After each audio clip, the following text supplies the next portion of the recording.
Trolls, critics, haters, they are a pain, and they are just the reality of putting stuff out there, your content, your art, your business, yourself.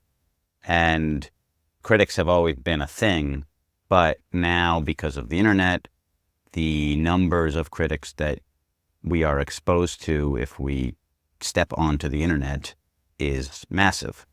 And so it's a much bigger challenge nowadays than ever before, because just the sheer numbers and the sheer exposure that individual people have to it. In this video, I'm going to talk about my experience with facing trolls and criticism and kind of the lessons I learned, and hopefully I can apply the lessons to you, and also just inspire a lot of people that are maybe are turned off by that and are not putting themselves out there as much because they're scared or turned off by the trolls. So we're human, and the idea that criticism is not going to have an impact on me, just brush it off, have thick skin. Yeah, maybe there are some people that can do that, but I think for a lot of people it's really hard. And for me, I'm very sensitive. Any kind of criticism affects me, even if there's a lot of positive feedback as well. And I don't think I'm alone in this. One of my comedy and writer heroes, Larry David, who co-created the show Seinfeld and then his own show, Curb Your Enthusiasm, both two of my favorite shows of all time. There's a story not too long ago, like in the last 5 years or so, that he was at Yankee Stadium and they showed him on the big screen, right, the Jumbotron, and he got a standing ovation, right? Yankee Stadium, huge stadium, standing ovation, and he's a lifelong Yankees fan, so like basically getting a standing ovation in Yankee Stadium is like a childhood dream for him. Amazing. And then when he was like walking out of the stadium later, one guy yelled, "Hey Larry, you suck." And after the game, and he was driving home, and this story was told by one of his friends that was with him for the game, said that in the car ride home, all Larry could talk about was the guy who yelled, "You suck." So he had tens of thousands of people giving him a standing ovation in Yankee Stadium when there's a baseball game going on. Like everyone's there for a baseball game, and they're giving Larry a guy in the stands a standing ovation. So what a moment. And all he could talk about on the ride home was the one guy that said, "You suck."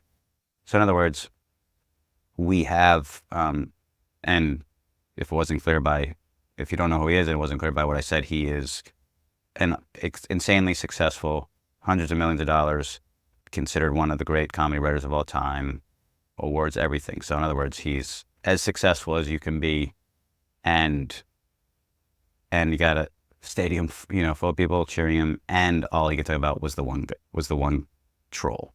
So that I'm making the point that it's tough for everybody to deal with. So don't think you're not good enough, or you're less than, or there's something wrong with you because you have trouble dealing with criticism, right? It's just human.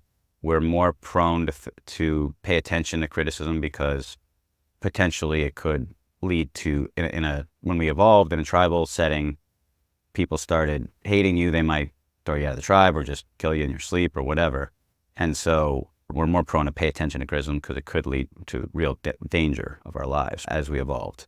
So we're naturally going to pay more attention to that. As far as for me, putting stuff on the internet, if I get a negative comment or something, that's going to definitely affects me. And I made a movie, wrote and directed a comedy movie. It was on Amazon. It's on Amazon and Prime. And when a lot of people watched it, over 300,000 people watched it, and people put the user reviews of the movies, and a lot of people, there were some really good reviews, but also some negative ones. And somebody was like, "This is like worse than a high school play," or something like that, comparing it to high school play. And that hurt because obviously that's a pretty big insult. And other ones like that, and they stung, right, in that effect. And I guess the lessons that I've learned here is that, one, just creating and sharing more and dealing with more criticism does eventually help. Call it whatever, exposure therapy,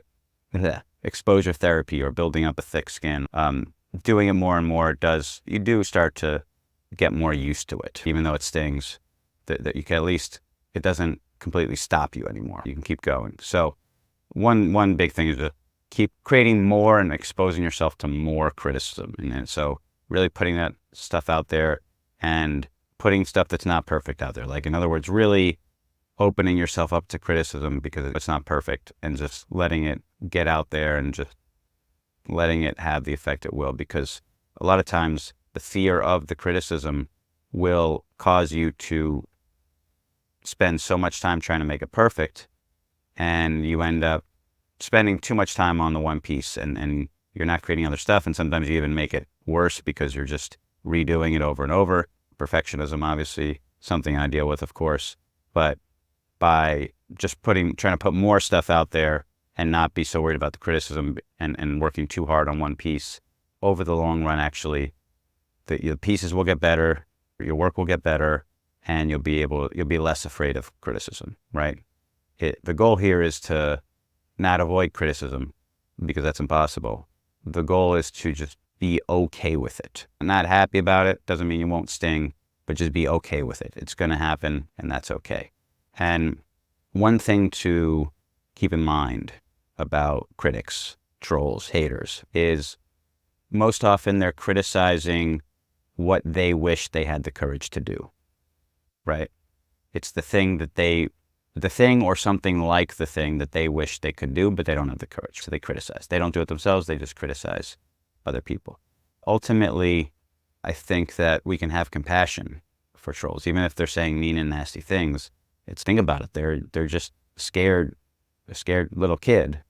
Sometimes literally they're kids, but even the adult ones, they are acting like a scared kid, right? They just don't have the courage to do the thing that you're doing, so they criticize you. And that puts them above you in their mind and their expression, right? They feel, if they can criticize you, they feel better than you, as opposed to if they don't criticize you and you're doing the thing they wish they could do, but they're too scared, now they're below you. So criticism is a way to put themselves, so they can feel superior to you. So that's all they're doing. And we can have some compassion for them. They're scared. They're not doing the thing. They're cowards. And let's just have some compassion for them. And hopefully you continuing to do what you're doing and putting out your work could inspire them to maybe get past that and actually start to make and create, as opposed to criticize and put down, right? And the other thing is counteracting criticism and trolls by surrounding yourself with supportive people. This is really important. And I think that the worst critics, I've been talking about strangers that are critics online and stuff, but the people around you that's in your life, your friends, your family, coworkers, what have you, the critics that are in that circle are way more damaging. You have a parent that's a critic, you have a spouse or your friends, right? They're critics, and they're putting down, you're getting something you want to do, and they're like, oh no, that's not going to work. You can't really do that. You're not good enough, whatever. That's really destructive critics. Those are the critics you got to get out of your life. Because that's really destroying you. That's pulling you down. The online critics and stuff are something that you can manage and deal with and overcome. But the critics in your life, those, you got to get those out of your life. You got to get away from those people. You got to find support people. Now, just to be clear, supportive people can, and good supportive people also give constructive criticism. So let me differentiate a little bit when I'm just saying criticism, because to get better, you need constructive criticism, right? You need someone saying, here's where you could do better, right? And so that's essential. But I'm talking about people that are just haters, right? People that put you down. They're not constructive criticism. It's just criticism all the time. There's nothing constructive about it. They're just putting you down. They're telling you you're not good enough. They're telling you can't, right? When you want to do something, they're saying you can't. And you need people around you that are like, you can. Here's, I have some suggestions about how you could do it better, but you can do it and do it, right? And you need that encouragement. You need that support. And you need people to boost you up when you're feeling down. That is just essential to succeeding in anything in life. And you really got to find those people. If you can't find them in person where you live, find them on the internet. they exist, and get the haters and just the straight critics out of your life, meaning the critics that are only criticizing, not being constructive. And eventually you got to set your own success metrics and your own definition of what is good and what is a good effort, right? And focus more on improving your craft and your skills and enjoying the process of getting better. And it's a lifelong process of getting better. There is no destination where you all of a sudden become the best and life is over. It goes on forever. So your whole life is getting better. Don't focus so much on reaching some kind of destination, but just everything you do, every work is improving your craft, and you're getting better, and you're going to face criticism along the way, but also make sure you got that positive feedback and support in your life as well to counteract it. And there's a cliche saying, obviously now, haters going to hate. They're going to hate. Don't let it stop you, right? And find a way to keep going, keep putting stuff out there, and have the support of people to keep pushing you and lifting you up when you need it. And really, ultimately, because the world needs what you have to give. It needs your unique offering, your unique set of skills and creative abilities and creations that you can make, whether that's art, content, business, whatever the case is. But we really need it. And so you got to do it. You got to make it. So finding a way and using these techniques, hopefully you got something from this video to help you deal with the haters and the critics, and especially those that are close to you in your life. Please get away from them, get them out of your life, because they are holding you down and keeping your light inside you, and the world needs it. We need it. I need it. So get them out of the way and give us what you got. Tune back in tomorrow for the next video. Thanks for watching.